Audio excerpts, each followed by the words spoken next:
Have you ever wondered what a movie combining The Purge, The Walking Dead, and Werewolves would be like? That's exactly what Werewolves, directed by Stephen Miller, aims to deliver. This movie presents lycanthropy as a latent gene in humans, activated by the supermoon event. Once a person is exposed to the moonlight, they quickly mutate into a werewolf. The movie tells us that, a year before the current events, a supermoon like never seen before triggered a massive transformation, wiping out over 1 billion human lives. The catastrophe left civilization on the brink of collapse. 1 year later, the population prepares for another supermoon event, and our protagonist, Wesley Marshall, a retired army captain and now a molecular biologist, grapples with the loss of his brother Sean, a firefighter who died during the first event, and the responsibility of caring for his sister-in-law Lucy and his niece Emma. In the beginning, we see Wesley preparing the house for the upcoming night, installing an electrified fence, bear traps, security cameras, and a pepper spray sprinkler system. His neighbor Cody is practicing shooting in the backyard, which catches Wesley's attention, as his sister-in-law's house is in the line of fire. Wesley asks him to stop, but Cody informs him that Tokyo and Sydney have started being attacked, and that they need to be more proactive. 3 things to note here. Fences don't stop bullets, and there are a lot of people running around the neighborhood, so Cody could accidentally shoot someone passing by. Why waste so many bullets practicing shooting if Cody is supposed to be a trained military man? Why invest so much effort in fortifying the Marshall house? All this work seems unnecessary, as it would be easier to dig a hole somewhere in the house, not too big, about 2 by 2 meters would be enough, reinforce the sides with concrete, and place a trapdoor on top. This would be more than enough to survive the night. Wesley returns to the house to finish preparations and tells Lucy that he has to leave, as he is also a key member of a research team led by Dr. James Aranda, along with Dr. Amy Chen. They have developed an experimental formula, a kind of reverse sunscreen called moonscreen, which in theory will create a barrier on human skin to block the activation of the infection or transformation triggered by the supermoon light. On his way to the laboratory, Wesley observes how the population is desperately preparing for the imminent night of the supermoon. Tension begins to rise, with streets crowded with people seeking shelter, buildings marked by destruction, and the haunted faces of those who survived the last transformation.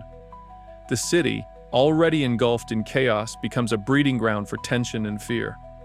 If zombie movies have taught us anything, it's that staying in a crowded metropolis is suicide. In a crisis like this, the true survivors flee. They seek remote refuge, like mountains, islands, or even a small boat in the open sea. At the end of the day, the goal is simple: survive until dawn. Continuing with the story, this is where we are introduced to the team responsible for finding a way to block the transformation. Soon after, in the laboratory, the scientists prepare to test the moon blocker, an experimental formula designed to prevent the mutation caused by the supermoon light. The experiment will be carried out with a control group of 4 volunteers. 2 of them experienced the transformation last year, while the other 2 have never been exposed and will serve to evaluate the effects from scratch. Among the test subjects is Miles Chen, the husband of Dr. Amy Chen, designated as Subject 3, who transformed last year, just like Subject 2. The other 2 volunteers, who have never undergone the mutation, are identified as Subjects 1 and 4. Once covered with a spray, the roof opens and exposes them to the moonlight, clearly showing that the moonscreen works. Back at the Marshall house, we see Lucy and Emma spending the night without any incident, but very close by, in the house of their neighbor Reagan, a door is heard opening and a werewolf enters. A quick note here: Reagan and her mother had a year to prepare, and the least they could have done was to secure the doors and windows, something that isn't shown in any of the shots. In contrast to the Marshall house, the front door is not reinforced and the kitchen windows are not boarded up. Instead, we see her making popcorn. Meanwhile, in the laboratory, the scientists analyze blood samples and discover that the test subjects are starting to transform, revealing that the moon blocker only lasts about an hour. Miles throws the equipment used to apply the spray, knocks over one of the cages, and everything starts to explode. The laboratory's roof also malfunctions and remains open. Everyone panics. Dr. Aranda is exposed to the light, and he begins to transform. Wesley and Dr. Chen are chased by one of the werewolves and manage to hide in a room with an injured colleague. I wonder, if this is a CDC laboratory full of soldiers and scientists, where were the containment protocols? It reminds me of that scene in The Simpsons where they do a fire drill at the nuclear plant and no one knows what to do, and Homer is the only one who makes it out. That's how useless these scientists are in this movie. Back at the Marshall house, Cody starts to panic because he sees a werewolf in a tree and opens fire, revealing his position. Here we notice that it would have been better to use the silenced rifle he had on the table instead of the assault rifle, which makes more noise and wastes more bullets. Plus, he didn't even manage to kill one of the werewolves. In retaliation, they throw a refrigerator through the window, exposing Cody to the moonlight, and he transforms. Another notable point is that he didn't even fortify his house. Chen and Wesley plan to return to the Marshall house using the moon screen to avoid transforming on the way. They crash into a bus that, from the looks of it, someone pushed in front of them, not to mention they were talking on the phone while driving. Even so, they manage to make their way through the city, dodging werewolves, groups of armed citizens, and militias with aim worse than stormtroopers. Back with Lucy, we see how the werewolves begin to surround the house, and Cody becomes the alpha. They test the limits of the electrified fence, and one by one, destroy the external security cameras. Then, they pull down a power pole to take down the fence and start the siege. Here we can see that this type of werewolf retains much of their human intelligence, as they destroy the cameras, figure out that the pole will give them access to the house, and even ambush several characters. Our protagonists, Wesley and Dr. Chen, encounter a group of armed people shooting at the werewolves but missing every shot, at least from what we see. They shout that they are from the CDC, but the soldiers don't believe them. One of the soldiers is attacked by the werewolves, and another shootout ensues where everyone quickly falls, except for Chen and Wesley. Dr. Chen tells Wesley she has a plan and walks up to the creatures to yell at the punk werewolf right in the face, supposedly to show some sort of dominance. As silly as it sounds, it works, giving Wesley time to go to the commando's vehicle, grab the minigun, and fire at the werewolves to drive them away. They get ready to escape, but at the last moment, for no apparent reason, Chen stops and is caught by a werewolf, seemingly killing her, as she does not appear again for the rest of the movie. It starts to rain, and the siege on the house continues. Lucy shoots at the werewolves on the roof, and several manage to get in. With only 10 shotgun shells, and I repeat, they had a year to prepare and only bought 1 box of ammo, Lucy apparently takes down a few, but runs out of ammunition. She grabs a knife and hides as the rest of the pack searches for her. Wesley finally arrives and runs over several werewolves in the street, eventually crashing into Cody, pinning him between his car and a garage wall. However, he forgets to apply the handbrake, allowing Cody to break free without much damage. Lucy tries to see what's happening outside, but another werewolf bursts through a wall and starts tracking them. She and Emma fight back. Lucy stabs the werewolf, and Emma sprays it with bear spray. The wolf throws Lucy across the room, but Emma stabs it in the back.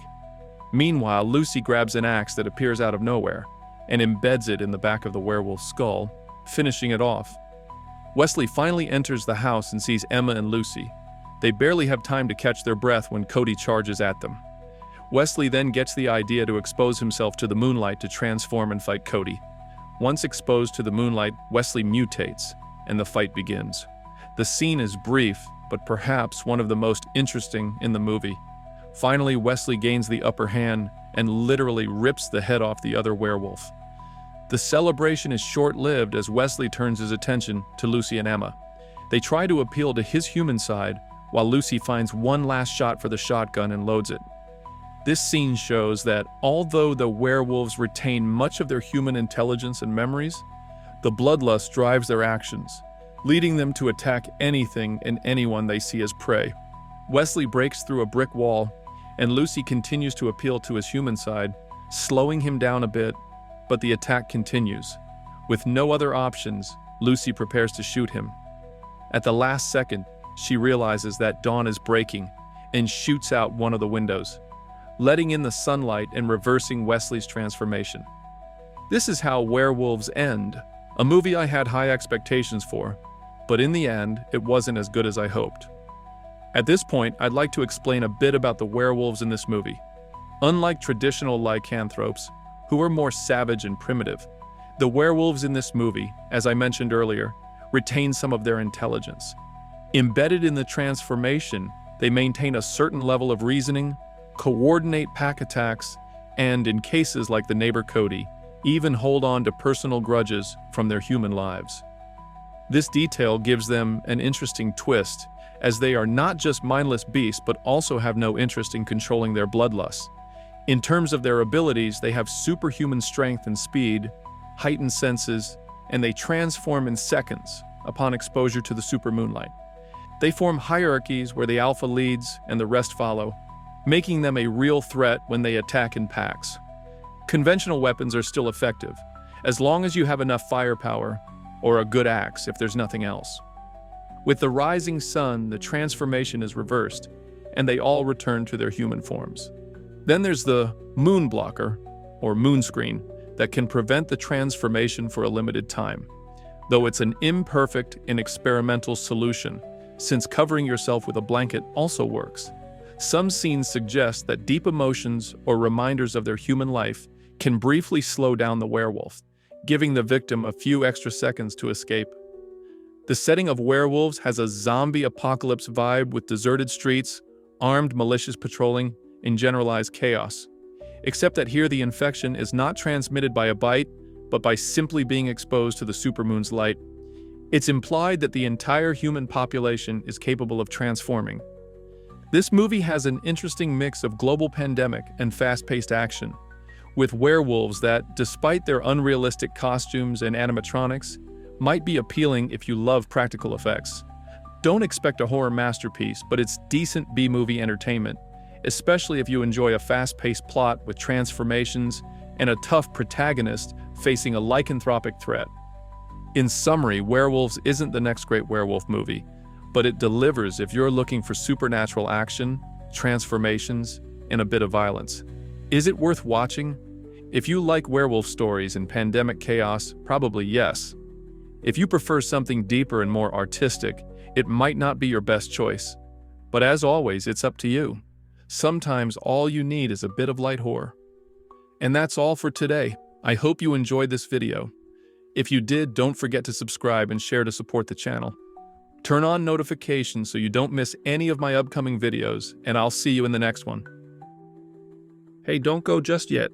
If you enjoyed my video, I'd love to recommend another one for you to watch.